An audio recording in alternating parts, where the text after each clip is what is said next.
عرب کی تاریخ ہے کہ جب شوہر کا انتقال ہوتا اور اس کو جلانے کے لیے لکڑیاں جمع کرتے تو اس کی بیوہ کو اس کی میت پہ کھڑا کیا جاتا، پھر سارا قبیلہ جمع ہوتا، سردار جمع ہوتے اور اس خاتون کے جذبات کو ابھارتے کہ تیری زندگی اس کے ساتھ گزری، اب یہ دنیا سے رخصت ہو کے جا رہا ہے، تو اس کو بتاتے کہ تیری محبت کا تقاضا یہ ہے کہ تو بھی اس کے ساتھ جلتی ہوئی آگ میں جل جا، اور اس کے جذبات کو اتنا ابھارتے کہ جب اس کے مرے ہوئے شوہر کو جلانے لگتے تو وہ عورت بھی ساتھ چھلانگ لگا دیتی، اور جب اس کی چیخیں بلند ہوتی تو قبیلہ فخر کرتا کہ عورت نے محبت کی ریت نبھا دی اور انتہا کر دی۔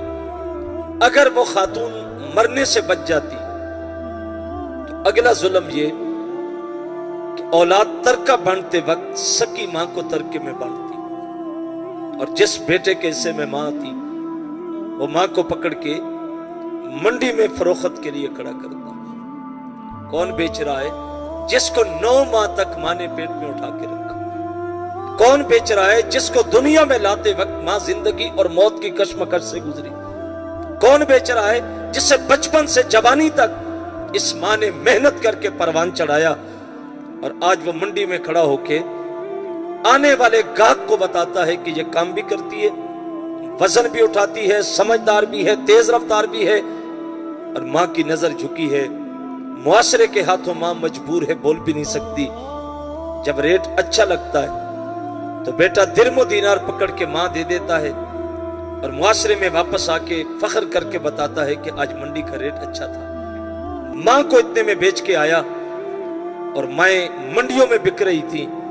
میرے اور آپ کے آقا مولا صلی اللہ علیہ وسلم تشریف لائے، میرے حضور نے آسمانوں سے جنت کو کھینچ کے ماں کے قدموں کے نیچے رکھا، اولاد کو کہا نادان اس کو بیچو نہیں، یہ تمہاری جنت ہے۔ اسلام نے ماں اور باپ ان 2 رشتوں کی قدر و منزلت ہمیں سکھائی ہے۔ یہ جو محافل منعقد ہوتی ہے نا، ان کا مقصود یہی ہوتا ہے ہم یہاں آ کے کچھ سیکھیں، بدلیں، ہماری زندگی میں کچھ فرق پڑے۔ اگر یہ محفلیں بھی ہم نے رسم کے طور پہ اور آئے اور آ کے بیٹھے اور چلے گئے تو پھر ہمیں یقیناً سوچنا پڑے گا۔ ماں اور باپ کی قدر و منزلت سکھائی، دنیا کو درس دیا۔ مغرب تو ہمیں آج سکھا رہا ہے نا کہ سال میں 1 دن ماں کا، 1 دن باپ کا، اور پھر ہمارا میڈیا سارا دن اس پہ پروگرام نشر کرتا ہے کہ آج عالمی سطح پہ ماں کا دن منایا جا رہا ہے، آج باپ کا دن منایا جا رہا ہے۔ اسکولوں میں پڑھایا جاتا بچوں کو کہ جا کے ماں کو پھول دو، باپ کو پھول دو۔ صاحب، کیا ہمیں مغرب سے پوچھنا پڑے گا کہ سال میں ماں کے دن کتنے؟ کیا ہمیں ان سے پوچھنا پڑے گا کہ باپ کے لیے کتنے دن رکھے گئے؟ ہم تو جائیں گے آمینہ کے لال کی چوکھٹ پہ، ہم جائیں گے سرور کائنات کی دہلیز پہ، اور اپنے پیغمبر سے پوچھیں گے یا رسول اللہ ماں کے دن کتنے، باپ کے دن کتنے؟ تو میرے نبی فرماتے ہیں صبح اٹھو، ماں باپ کے چہرے کو محبت کی نظر سے دیکھو، اللہ قبول حج کا ثواب عطا فرماتا۔ وہ کہتے ہیں سال میں 1 دن ماں کا، میرے رسول فرماتے ہیں ہر صبح کا آغاز ماں باپ کے دیدار سے کیا۔ یہ تعلیم تو ہمیں پہلے دی، کاش کہ ہم ان محافل کو بامقصد بنائیں۔ آج اگر یہاں سے بھی پیغام نہیں جائے گا، اور یہاں بھی ہم جو ہے وہ ہاتھ کھڑے کر لو، ہاتھ نیچے کر لو، اور جنت میں جانا ہے تو ہاتھ اٹھا لو، مدینے جانا ہے تو زور سے سبحان اللہ کہو، یہ ایک رسم کے طور پہ ہوتا ہے، یہ ایک رسم کے طور پہ ہوتا ہے۔ یہ خطیب کا جملہ ہو سکتا ہے، نقیب کا جملہ ہو سکتا ہے، نعت خان کا جملہ ہو سکتا ہے، دین کا مزاج یہ نہیں۔ جنت ہاتھ کھڑے کرنے پہ نہیں ملتی، اتنی آسان نہیں ہے کہ آپ نے ہاتھ کھڑا کیا اور جنت مل گئی۔ مدینہ اتنا قریب نہیں ہے کہ آپ نے زور سے سبحان اللہ کہا اور آپ مدینے پہنچ گئے، ایسے نہیں ہوتا۔ کاش کہ ہم ان محافل کو ایک مقصد کی حد تک لے کے آئیں اور پھر ان کو سمجھیں۔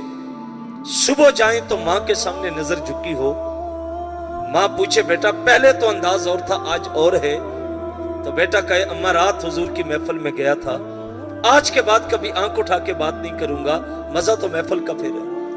یہاں سے کہیں کہ زور سے پڑھو کہ حضور مدینے سنے، اور میرا نبی تو دلوں کی دھڑکنوں کو بھی سن لیتا ہے، وہ تو دل میں جو خیالات پیدا ہوتے ہیں نبی ان کو بھی سن لیتا ہے، تو پھر یہ کیا تھا؟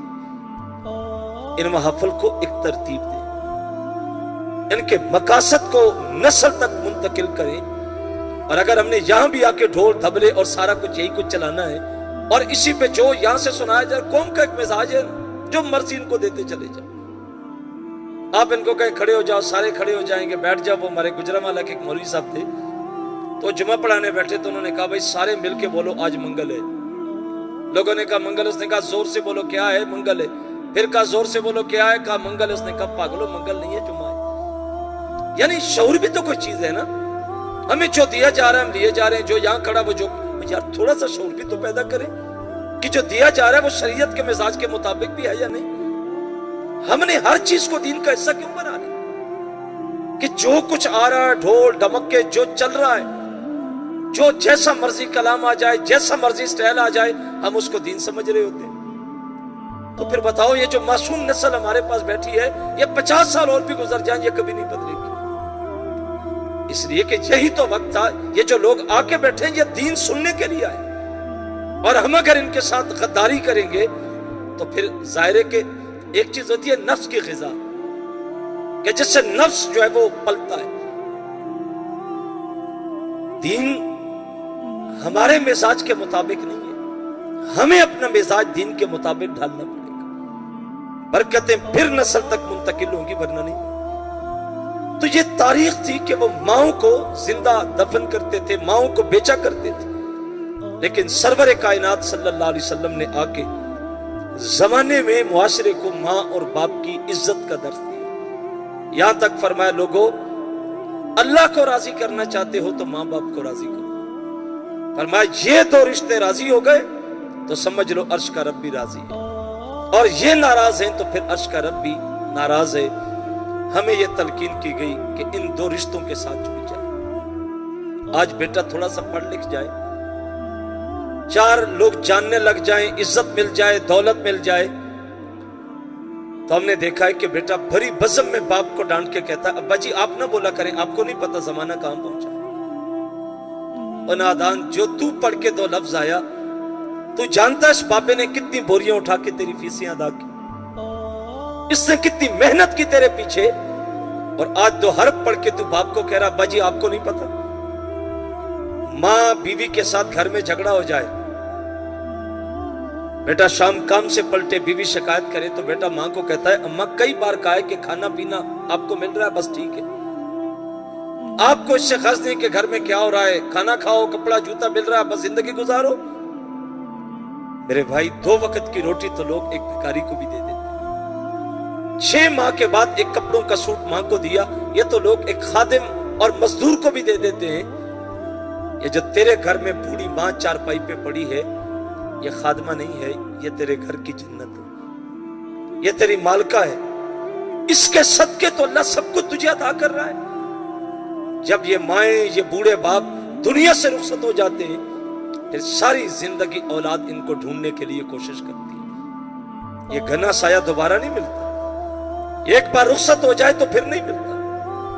ان کے ساتھ تلخ لہجے نہ رکھا کریں، بوڑھے ہو جائیں یار آپ کمانے کے قابل ہو، آج زمانہ آپ کو جان رہا ہے، لوگ آپ کو سلام کرتے ہیں، لیکن یاد رکھو جو کچھ بھی تمہیں مل رہا ہے اس بوڑھے باپ اور بوڑھے ماں کی دعاؤں کے صدقے سے مل رہا ہے۔ ہم غلط فہمی کا شکار ہو جاتے ہیں۔ عرب کی تاریخ ہے کہ لوگ بیٹیوں کو دفن کرتے تھے۔ میرے اور آپ کی آنکھوں میں مولا صلی اللہ علیہ وسلم تشریف لائے، حضور نے اسی معاشرے میں کھڑے ہو کے اپنی بیٹی کے بارے فرمایا لوگوں میری بیٹی فاطمہ میری جگر کا ٹکڑا ہے۔ یہ کس معاشرے میں کہا تھا جس میں ایک بیٹی کا وجود بھی گوارا نہیں تھا، باپ ایک بیٹی کا وجود بھی گوارا نہیں کرتا تھا۔ میرے نبی صلی اللہ علیہ وسلم نے آ کے وہاں پہ بتایا کہ بیٹیاں کتنی مقدس ہوتی ہیں اور بیٹیوں کا مقام اور مرتبہ کیا ہوتا ہے۔ بیویوں کے ساتھ سلوک عرب کی تاریخ میں کیا تھا کہ پاؤں کا جوتا خیال کرتے تھے، لیکن میرے حضور نے اپنی ازواج سے محبت کر کے زمانے کو بتایا۔ آج عورت روڈوں پہ نکل رہی ہے نا کہ مجھے آزادی چاہیے، اس کو پڑھایا گیا کہ تجھے آزادی ملنی چاہیے، مرد کے شانہ بشانہ چل۔ یہ کل کا جو دن گزرا ہے اور جس کو محبت کا نام دیا گیا اور نوجوان نسل مست ریچھوں کی طرح ناچتی رہی اور ہاتھوں میں پھول پکڑ کے کسی کی بہن کسی کی بیٹی کے سامنے، یہ ہمارا اسلامی کلچر اور اسلامی طریقہ نہیں، یہ مغرب کا عطا کردہ تحفہ ہے جس کو آج امت جو کچھ آ رہا ہے اس کو اندر اتارتی چلی جا رہی ہے۔ کہتے ہیں محبت کا دن ہے، وہ اسلام تو ہے سراپا محبت۔ بتاؤ باپ اور ماں سے محبت کا درس کس نے دیا؟ بیٹیوں سے پیار کا درس زمانے میں کس نے دیا ہے؟ بھائی بہنوں پہ جان نچھاور کرتے ہیں، یہ درس محبت کس نے دیا ہے؟ یہ میرے نبی نے تو آ کے دیا تھا، لیکن ایک حد رکھی تھی۔ عورت کو پڑھایا گیا کہ تو باہر نکل، تو اس کو جوڑنے کی کوشش کی گئی، لباس اس کا بدلا گیا، انداز اس کا بدلا گیا، حلیہ اس کا بدلا گیا، لیکن صاحب مرد اور عورت کبھی بھی برابر نہیں ہو سکتے۔ اللہ نے خلقت میں فرق رکھا، لباس آپ بدل لیں گے لیکن خلقت تو نہیں بدل سکتے، جسمانی معاملات تو نہیں بدل سکتے۔ مرد کو طاقتور پیدا کیا، جو بھاری وزن اور طاقتور کام مرد کر سکتا ہے وہ عورت نہیں کر سکتی، جو کام عورت کر کے کر سکتی ہے وہ مرد نہیں کر سکتی۔ شریعت نے دونوں کے کام تقسیم کیے۔ اسے پڑھایا گیا کہ تو باہر نکل، تو مردوں کے شانہ بشانہ چل، اور مغرب عورت کو وہاں سے کھینچ کے بازار میں لایا۔ کیا دیا عورت کو؟ کیا ہر ملک کی عورت ہی صدارت اور وزارت کی کرسی پہ بیٹھی ہے؟ یہ تو 2% نتیجہ بھی نہیں نکلتا۔ عورت کو گھر سے کھینچ کے لائے، کہا تو کھانا بنا رہی ہے، بچوں کا گھر کا صفائیاں کر رہی ہے، بھلا یہ کوئی تیری زندگی ہے؟ تو مردوں کے شانہ بشانہ۔ جب وہ باہر نکل کے آئی تو اس کو کہا تو ہوٹلوں کی صفائی کر، تو یہاں کمروں کے کپڑے چادریں بدل، تو آنے جانے والوں کے لیے دروازہ کھول، تو شو پیس کی طرح سامنے بیٹھ جا تاکہ تیرے ذریعے کاروبار چمکے، جہاز میں لوگوں کو کھانا دے۔ بچوں کو کھانا دیا تو اس کو کہا تیرے اوپر ظلم ہو رہا ہے کہ تو بچوں کو کھانا دے رہی ہے، شوہر کو کھانا دیا، بھائیوں کو کھانا دیا، اسے پڑھایا گیا ظلم ہے تیرے اوپر، اور اس کو باہر نکال کے جہاز میں کھڑا کر کے کہا جتنے لوگ بیٹھے سب کو کھانا پیش کر۔ یہ اس کو آزادی دی گئی، یہ اس کو حق دیا گیا، اس سے کاروبار چمکائے گئے، تسکین کا ذریعہ بنایا گیا، اس کو اپنے کمروں میں دفتروں میں جو ہے وہ تسکین لذت کے لیے نظارے کے لیے بٹھا دیا۔